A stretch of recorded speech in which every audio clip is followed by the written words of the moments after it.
This is my reassessment for kinematics.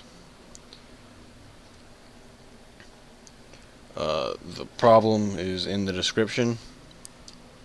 So the bridge is 60 meters, so the change in y is 60 meters total.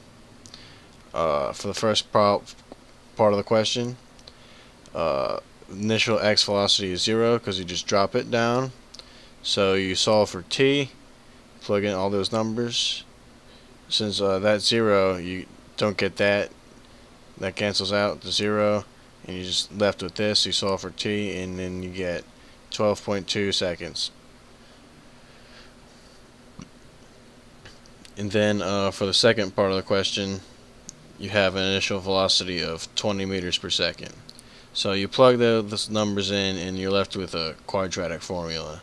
So you plug that, get this, something that looks like this. Then you plug that into your quadratic formula to get your time, and your time is 2.009 seconds for that part of the question. For the last part, your ball is thrown 20 meters per second at 30 angle degree. So the x and y component, so the 20 cosine 30 meters per second is x in the x direction, and there's 20 sine 30 degrees meters per second in the y direction. What I did was use the y component to solve for time, because there was no acceleration in the x component, only in the y, because of g equals a. So there's no acceleration in x component, so it would be 0 for this, and it just screws it up. So you solve for y for t.